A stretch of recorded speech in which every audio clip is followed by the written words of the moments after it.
I just think that I wonder about the ability to market yourself, because musicians have to do that now.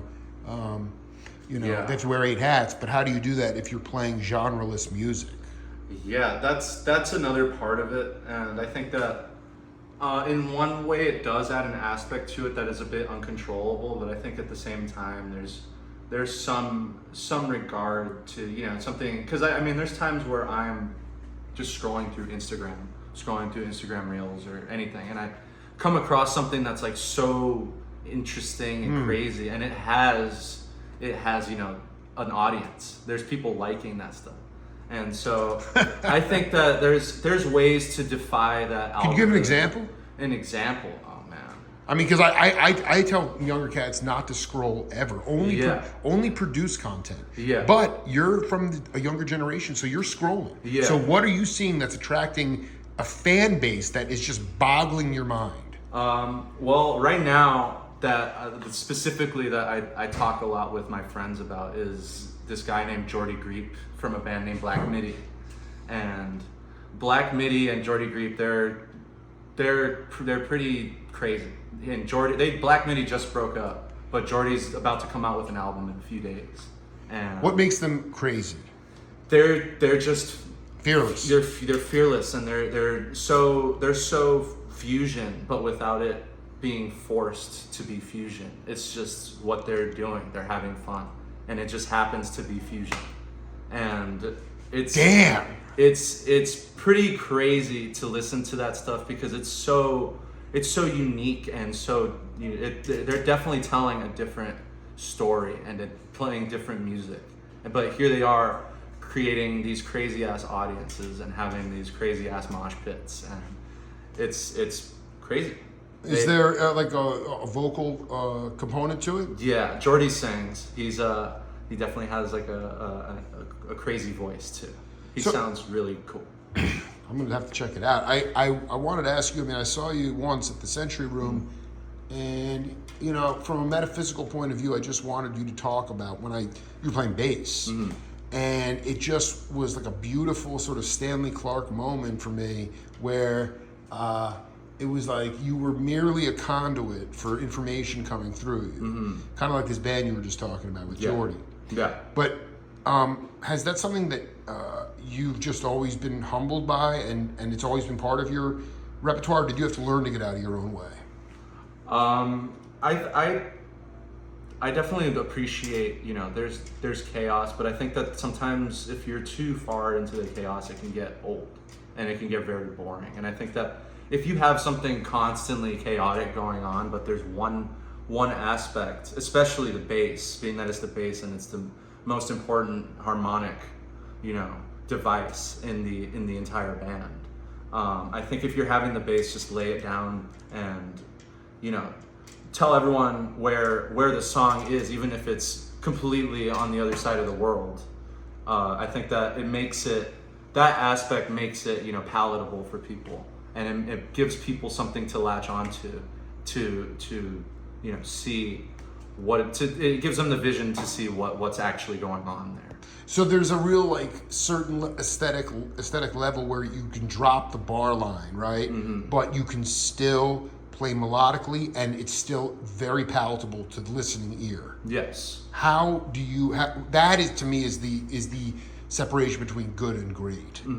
And how have you learned to craft that in all your music? Because to me, Scotty LaFaro, you know that cat, right? Yeah, of course. So he was playing like an individual voice, and you did that in when I saw you, but it wasn't that kind of music. Yeah. So it was still like funk, but yet it never got boring in outer space. Yeah. How have you learned to pick the notes and choose the spacing when you play bass? It's about completely embracing the moment and not, being present. Yeah. Okay. You cannot, when you're doing that sort of thing, you can't just space out. Because when you space out, that's when it does start it starts to veer off, because you're spacing out. It's the music spaces out when you space out. If you're not paying attention, you're not doing for the music what it needs. Spacing out could mean being distracted by things that are different from the music. Yeah, exactly. and not even that, just getting way too into the music. Because I mean, there's a point where you're so into the music and focused that it's crazy. But you can also get so far into the music that you're not paying attention to what's happening around you. And I think that a lot of improvisation that people do now, even though they say they're listening, and a lot of people are like, oh, this is how you listen and the way you listen. I think that, yeah, it's just they're I'm not so truly glad you listening. brought that up, because I went back to my interview with Alan Toussaint, the great producer. He had the C Saint Studios in New Orleans. Yeah. And I was just talking to him about individual sound, because, you know, from like a certain point of view, even though I'm not like super hip, it just, there's sounds, at least in jazz or melodic music, in R&B, there's a kind of a homogenization of sound from instrumentalists. It's hard to know who people are, which was not the case back in the 50s and 60s. I mean, you wanted to have your individual sound. Yeah. So I remember Toussaint said before tuners, you tuned with your heart. Yeah. And that coupled with the idea of there's a right way to listen. No, everybody has their own ears. And I just wonder if you could talk about an opportunity in a band or a musical place where you feel like your ears grew the most playing live. Oh man, I think definitely that last show that I played in May was definitely. I mean, I don't always get to play shows all the time. You're very selective about the kinds of shows that you play. Yeah. Talk about that point of view. Because I feel like you're right. I'm like, why? Where's JC? You know, like, why do I see him? You know, you're not at the dive bars, which is totally cool. But even like, it felt like you sort of just stepped out and was like making a statement. Now I'm good, and when I feel ready to do it again, I'll do it again. That definitely is part of it, and I do want more opportunities to play that aren't quite arising for me. But I think at the same time, I'm verbalize it will come true, you know? Yeah, and I also definitely appreciate this time, because it is helping me hone into myself a little bit more. Every opportunity I get to play music by myself is another opportunity for me to discover something new. And every day there's something to be discovered. Well, I was going to ask you about that. You're a bass player. I mean, you play drums too. But what do you say to people? You know, Stanley, again, talking about Stanley Clarke. Yeah. In one of our interviews, he talked about guys like Sonny Stitt, horn players, who knew the vocabulary of bebop in their soul. Yeah. So when they got on the bandstand, because they were playing live so much, they just played off the cuff. Yeah. Whether you like that kind of music or not. Yeah. But now modern day jazzers are practicing their solos. Yeah. And that's a different thing, because when you go up on the bandstand, then there's no spontaneity. There's no opportunity for magic to occur. So how do you go? What is your definition of practice for JC Chiriguayo? How does that look for you? Are you going through? I am always, even just listening to music is practicing for me, because I'm constantly listening to whatever interchange, or I'm internalizing it when I'm listening to it, and I listen to it I listen for that in all the music I listen to, even if it's not jazz, even if it's hardcore, I'm listening to grindcore, right? Or listening to some. I wouldn't be listening some with you, hardcore techno. Yeah, I did. And there's still plenty of that happening, and there's plenty of uninteresting, grindcore where there's nothing happening for anyone. Grindcore, yeah, dude. Some fast blast beats for you. I mean, how do your ears interpret? No, here's the better question. How do you, in a setting, I have a really hard time with quantized rhythm. I want the rhythm to be round. I don't mind a little bit of tempo shifting. This stuff doesn't make me upset. I mean, if it gets sloppy, that's one thing. But otherwise, how do you learn to make the music round, even in a quantized beat setting? Because you're talking about rhythm that's real up and down. Yeah. In some of the more pop music, that's your generation's music. There's something to it that, it's about creating based on feeling. Because even though something is quantized, it doesn't mean that it doesn't feel. But if it's a machine, I mean, there is no heartbeat coming out of that. But I mean, it's the way you program it, what you're listening for, the type of beat you're listening for. I really want you to break this down.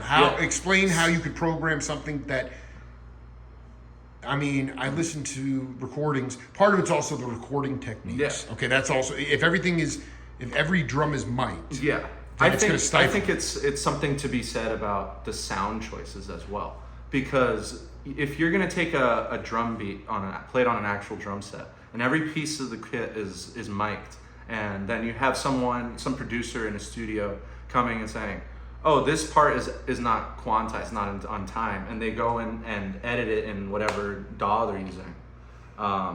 That's different than, say, I pull out a TR-808 drum machine, which is made to sound this way, and embracing the sounds that come preloaded onto this, and seeing how, even though these sounds have been used a million times by all these different producers over the last 40 years, 50 years. Sure. In which genres of music, like rap and hip hop, Everything. Rap, everything. Okay. The 808s are everywhere. Right. I mean, you have it in Marvin Gaye, Sexual Healing. This is one of the most iconic uses of the TR-808 drum machine. It's just about how do I express myself using this machine, even though it's a machine. I can still program it the way I want it to be programmed and incorporate it into a song the way I want it to be incorporated. And I mean, you have to get off on the music if the audience is going to get off. But it does, to me, what it's going to lack is human pulse, potentially dynamics, and tension and release. I mean, that tension and release in the rhythm section is unquantifiable amongst humans. Oh, yeah. So you see the sign "Be kind" everywhere. You see that in schools, you see it on car stickers. Yeah. But I just wanted you to talk a little bit about the idea of that you have to love yourself first before you can be kind to other people. Can you talk about your evolution in terms of self-love? Man. Yeah, deep, bro. A lot has changed, especially recently. A lot of things. What's going on recently? Just a lot of life stuff. Good. Well, no, what I'm saying is, how do you feel? Because it's a hollow tone thing. If you don't love yourself, then how are you supposed to give love to the world? Yeah, it's if you hate yourself, you have no true, the esteem isn't there. And if you have no self-esteem, there's no esteem for anything, because if you don't feel the need to love yourself, why feel the need to love anything else? So where are you in that process? I'm loving more. I want you to love yourself unconditionally, JP. You understand? That's my message for you here. I love myself too much. I still have my neuroses, don't get me wrong. Yeah. But there's no more hang-ups about something in the past or anything self-critical. I mean, my job is to inspire other people to be themselves. And my message to you is you find a way to love yourself unconditionally, because you bring a lot to the planet. Thank you. What is the you want to stay present and in the moment, but do you have how do you want to finish the year musically? Where do you need to push yourself the most in order to grow? I'm trying to have a few more shows this year before anything happens. As a leader. Yeah, as a leader. So you want to go in as a leader. You're not going in as an accompanist. Yeah, Now we got it. All right, yeah, I did. I did. I love being able to, choose what happens and I'm not even tell people what to do, but just tell people to be themselves within the context of what I want. How do you tell them non-verbally though? Yeah. Right? Yeah. I remember one time for one show, I had an idea and it was being doubted by a couple of the band members. And I remember I didn't even say anything. I just kind of looked at them and I was like, just try it out. And then it worked out and it happened. And people liked it. Exactly. Because the only way you grow in life is to put yourself out of your comfort zone. And for those cats, it was like, we're going to go over the edge and it's all going to be okay. Yeah. You have to go over the edge for things to change. That's what I love about you, man. Like, when did you learn that was the only way to approach music? Have you always been over the edge even when you didn't have the rudiments?